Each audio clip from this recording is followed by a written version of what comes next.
Okay, good morning all.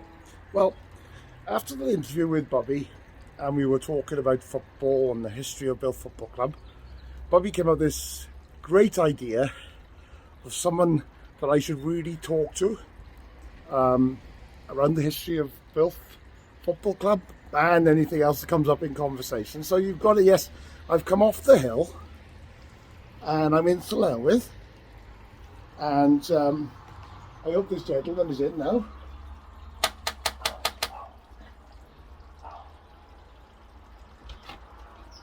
Jimmy, how are you, buddy?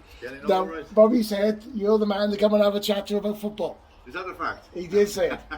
Can I come and have a chat? Certainly you can. Come in. Well, there we are in Llanwith with Jimmy Price. See what we're going to talk about in a minute. Ta-da now. So, I'm lucky enough now to be in Jimmy's house, in his front room. And I've been so looking forward to this interview with you, Jimmy. Where I spoke to you on the phone, there he is. Jimmy, how are you, sir? Pleased to meet you.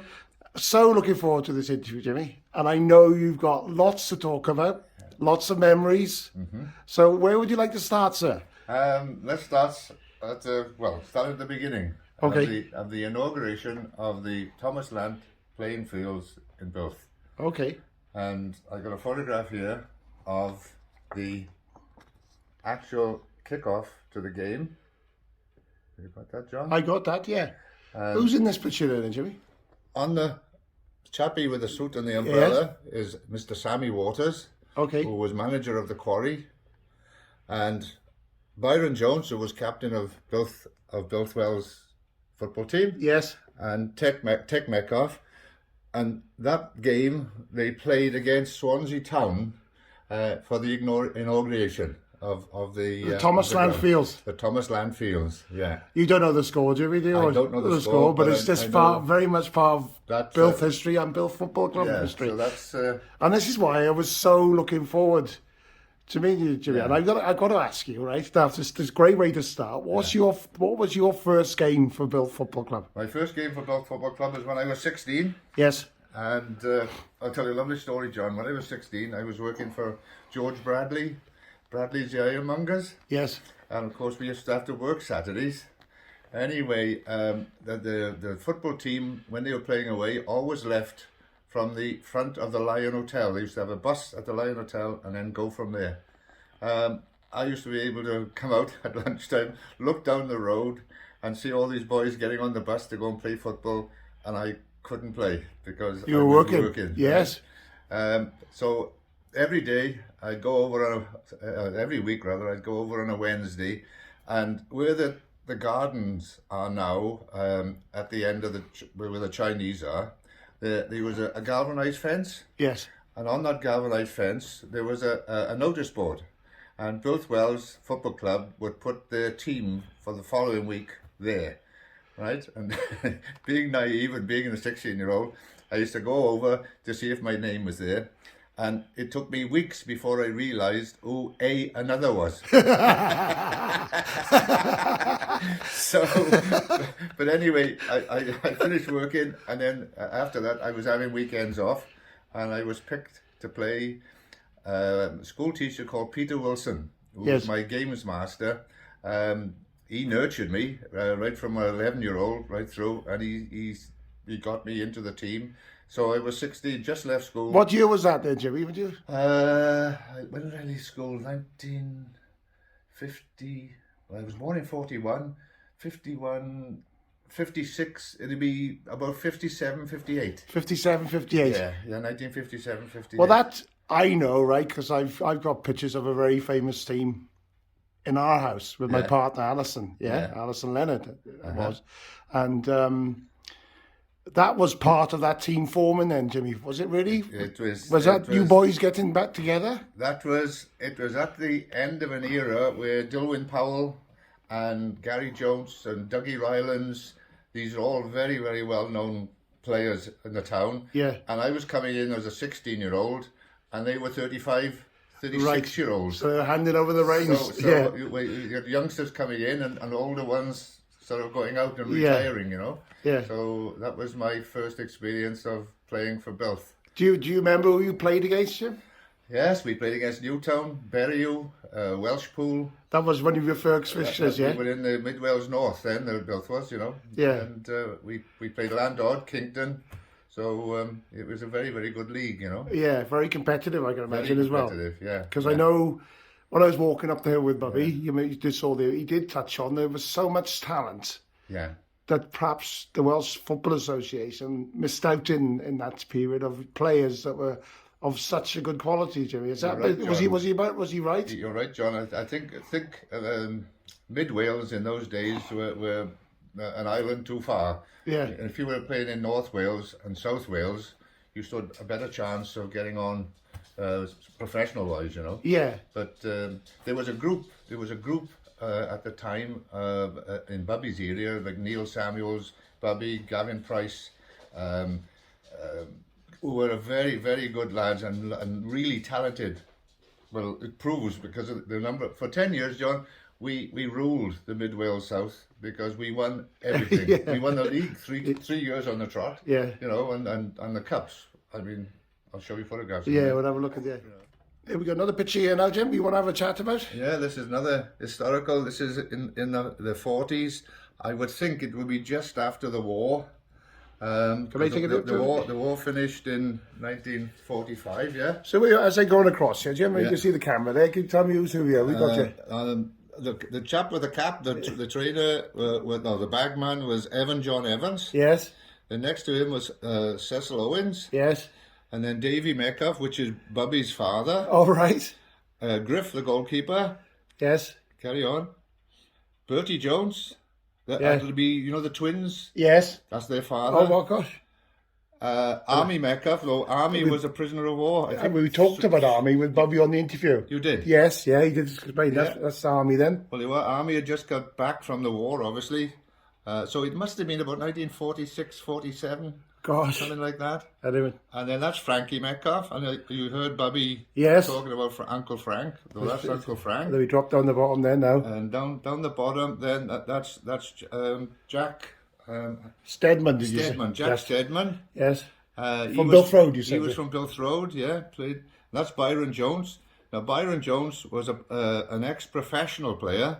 Oh, gosh. That's how good that team was then. Well, Byron Jones... He was spotted by Llanelli Town playing in a Welsh Cup, and they asked him to sign on. And this is the good part. In those days, John, there was no such thing as professionals, right? You couldn't pay players, so they took Byron on as a groundsman, and he became. And they were paying him a wage as a groundsman. Yeah, there was always a way round these things, isn't there? He was captain of Llanelli. Yeah, and then we move on to the last. I got to say, he was then sold to Shrewsbury Town. Was he? Yeah, and then Shrewsbury Town sold him to Leighton Orient. All right, so you got about a bit. He went about a bit, and of course the war broke out. Yes, and then there was the end of that. And you got three young gentlemen there now. Owen Evans, as everybody knows Owen. Yes. And he was a professional footballer. I think he played for one of the Birmingham sides. I can't think. Aston Villa, or was he West Brom, or we could? Aston Villa. Okay. I think he played for Aston Villa. Yeah. That's Tech Metcalf. That's the third Metcalf brother. Oh, Bobby's got a bit of a ground history with Builth Football Club. You've got to tell me that bit. Yeah. And that was Elwyn Price. He was from Aberedo, and he was known as the Flyer because he was a very fast winger. All right, Builth's got a tradition of that, haven't they? Emlyn the Flyer. There we are. Look, and that team is when, Jimmy? I should think about 1946-47. Because obviously Di was in the army, and Army was away, and they were all back then. Do you know something, Jimmy? Well, as I'm talking to you now, and you got a load of pictures here, right? Yeah. The sense of history, sporting history of Builth Club, like a lot of communities in Wales, but it's as I'm talking to you, thanks for this opportunity to talk to you. It's absolutely, we're enriched with so much history, Jimmy. Is that right? I mean, look at that's by the goalkeeper there, yeah? Yeah. Harold is on the right side of the goalkeeper. Okay, and that's Big Martin Davis's Big Mart's father. Yeah. And what I see in a lot in these football pictures is lots of trophies. Jim. They were very successful. I tell you what. And this was taken, John, at the old pavilion, the old cricket pavilion. Yeah. Before they knocked it down and built the rugby club, which is now. The cricket club. A nursery now. And a cricket club. And a cricket club. Yeah. So Also on this photograph, yes, there's a Major Gordon Jones, who was a very famous Builth footballer. I think he played professionally at one time. yes. And also, hang on, John. Let me just have a look. This is one. This one here. Can you got that? I got him. Yeah. I think he was a Burns. Okay.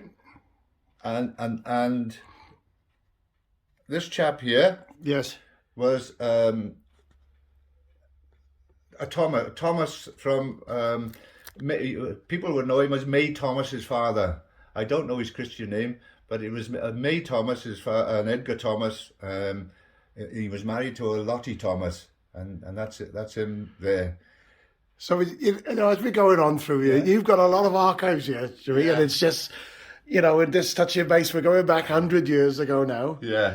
So I think what would be nice now, I've got, as I said, got a lovely picture of a very, I'm not sure, you might remind me of, there's a lot of trophies there. Yeah. Of guys that played with you. Yeah. And now that looks very familiar. That could be the one I've got. Who's in that team? This is Bubby. Yeah. Starting from John Anderson with a red sweater on. Yes. David Parry, myself, Neil Samuels, Cluffy, Brian Davis. Sorry, Brian Davis, Bobby Metcalf, Billy Samuels, what's his name? Jones, Bill Jones. Yes. Mike Buffton. Yeah. Ray Davis, Jackie Burns, Graham with the football. Yeah. Colin Alanach, Trevor Price, and Robert Powell. Gosh.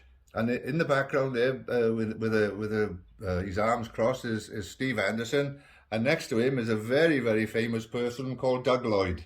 Doug Lloyd. Okay. Doug Lloyd. Yeah, he was an ex Mountie.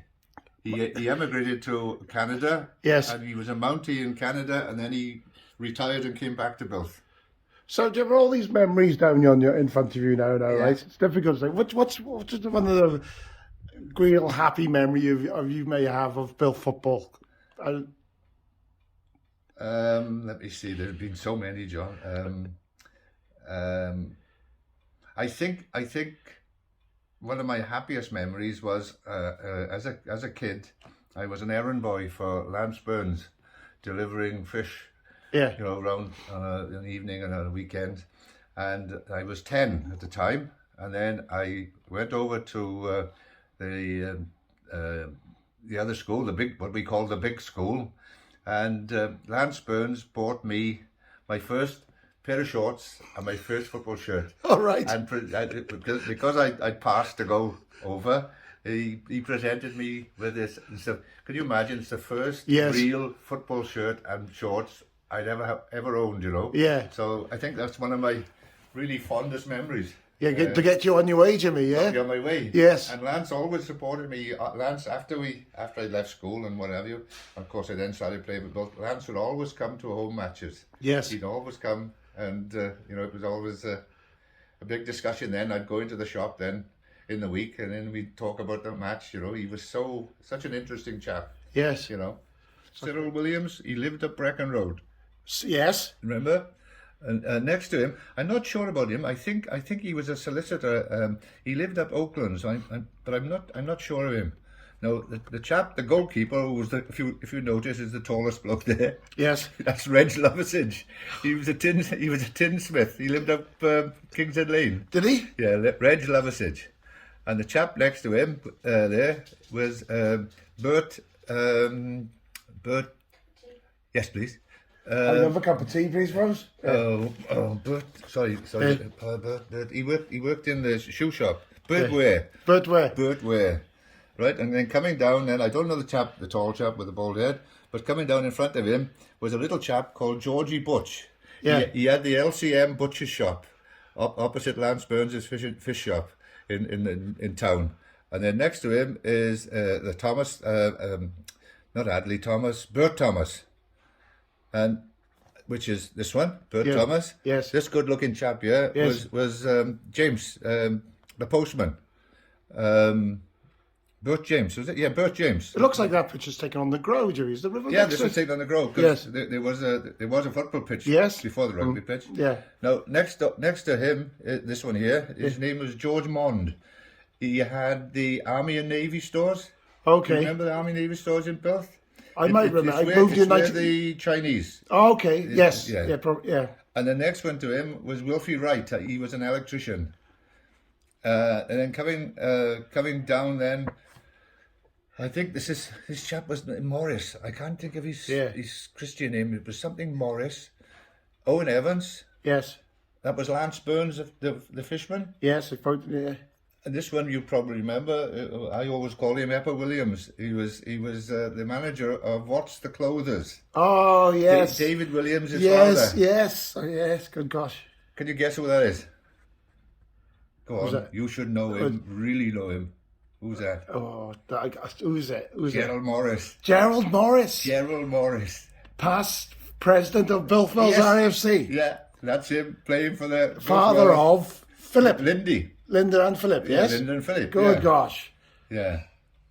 But he looks like Philip Morris, doesn't he, in fairness? He doesn't look like Pip. Yeah. And that was the old Wednesdays. Where's the Wednesdays, yeah? And I told you they were all shopkeepers and people that worked in shops, and they all had a half day off on a Wednesday, so they formed a football team. Yeah. And they were called the Builth Wednesdays. Good gosh. You know, late 40s, early 50s. Yeah, 840s. So we got a picture of you of what I would know.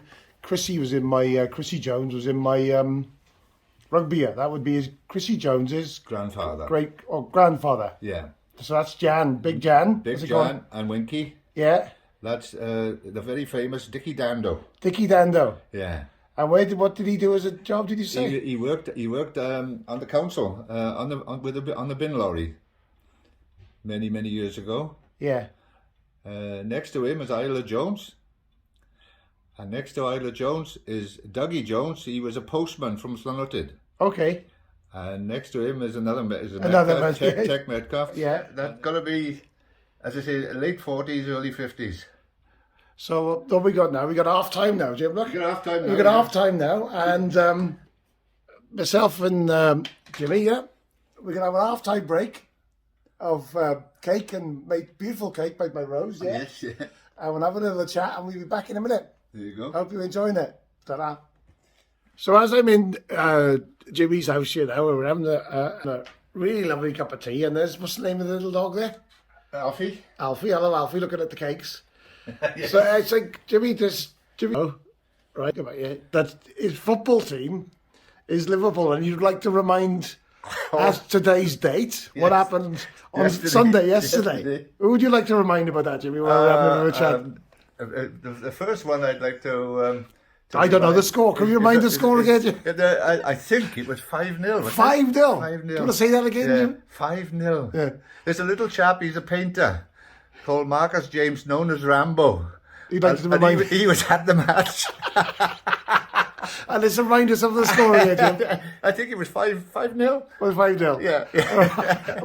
I knew you were grinning at me because I always remember you as a happy gentleman around the place. Yeah. But you when I came through the door, you were flying. You were up and high. Yeah. Anyway, sat down there for half an hour waiting for you. So here we go then, Jim. So what we got? You got a picture here. You want to show me again now? I got a picture here. Show me this of this hairstyle now. Look at this now, ladies and Look at gentlemen. this for a hairstyle. Now you put I think this beginning. Yeah, you can see Jimmy there now. Got it? Oh, we got him yet. Now if there we are. Look at the man in the corner there with the Glocks. And apparently Jimmy just told me now, and Rose, that's what his hair was like in lockdown. Is that right, Jim? Never mind about that. How many caps have we got there? Look at that. That's most of Mid Wales cleaned up. Yeah. Yes. League cup. Oh, God knows how many caps, yeah.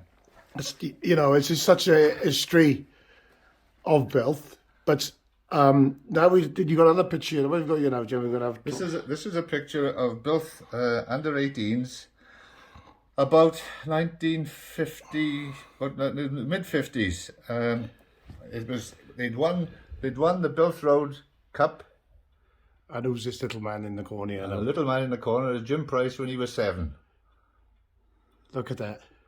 Do you remember that picture we taken? Do you remember? No. You don't remember the game, obviously, but that was the Builth Road Cup. That was the Builth Road Junior Cup, yeah. Yeah. Played at Builth Road against, I think it was against Leonard, and Builth won the game anyway, Yeah. so they picked up the cup. Clock chiming away. What time we had to? 12 o'clock in the day. Yeah. 12 o'clock. Yeah.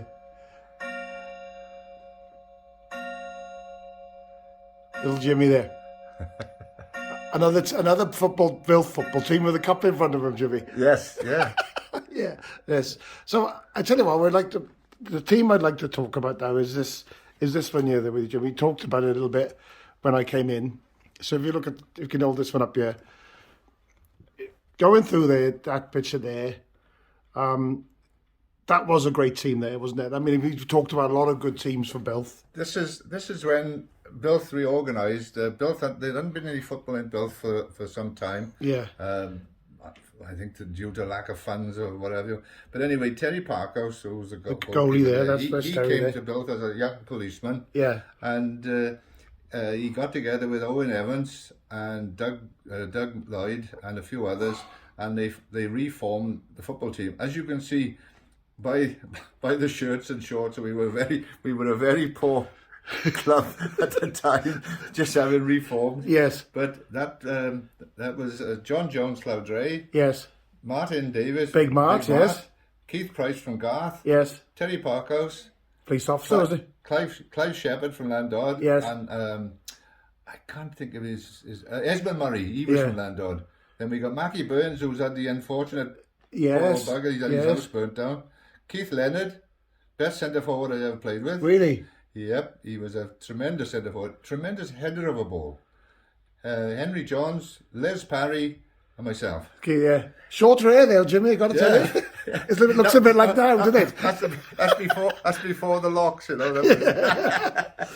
And there's another picture here now. Yeah. You talk about Keith, if I get there's Keith Leonard there. I think Keith Leonard must have scored a hat trick because, as you can see, he was the star of the night. Yeah. And we're all holding our cups. I think it was the Raider Cup, and I think we played against Lanny Seconds. I think, and we won the Raider Cup, and we hoisted Keith aloft. There's Les Parry and myself lifted him up. And then there's Keith Price, who I mentioned before, Mackie Burns. So in terms of, Keith would have played centre forward. Was he a centre forward? And where would you have been there, Jim? I was midfield. So you were this... I was a general. You were the general. Yeah. Given the header in for yeah. Do you know, John, Keith had this sort of, I don't know, what would you call neck power or what have you. Yeah. He could head a ball from the edge of the box, right, and score with tremendous power. Yeah. You know, 8 yards out from the goal. You know. Yeah. He'd just rise up and whack, and he got this tremendous power heading a ball. Again. And he was scoring. Keith was scoring about 40 to 45 goals a season. No way. He was, yeah. God, gosh, and these are really. I mean, in our house, right? Yeah. Ali, that's Keith's daughter. Yeah. Yeah. She's got this lovely picture of. We got it in the house of Keith with a lot of trophies as well. Yeah. So, again, it was a very, very famous football team. For 10 years, we ruled the Mid Wales League. Yeah. We won. Well, as you can see by the cups. I can see by the cups, and we just look at these memories here now of that Jimmy has been sharing with me now for the morning. It's just brilliant memories, and got to come back to present day now, Jimmy. This is all right. How do you think the present for Builth football team is going? I think at the moment it's Builth went through a lean spell, but I think they've got themselves sorted out now, and I think they're top of the league at the moment. And from what Robert and Skaki and the boys are telling me, that they're really worth going to see because they're playing really well, and doing well in the league. Yeah. So good luck to them. Yeah. I thoroughly enjoyed my career. I packed up when I was about 41, I think. Did you? I started playing when I was 16. And packed up when packed up when I was 41. Well, so Jimmy, I had a good run. You had a good run. Can you see both of us here now? Yeah, yeah. Yes, both here, Jimmy. Yeah. If we can move forward. It's been an absolute pleasure. Thank you so much for inviting me. You're welcome. And the lovely Rose with the off-time. You're welcome. tea. And I love talking about football. Yeah, and Jimmy, we'll talk more. Yeah, Because yeah. I know right. there's other Builth stories we'll talk about, and we'll come back and do it again. Is that okay? You're very welcome. Thank you very much. You're welcome.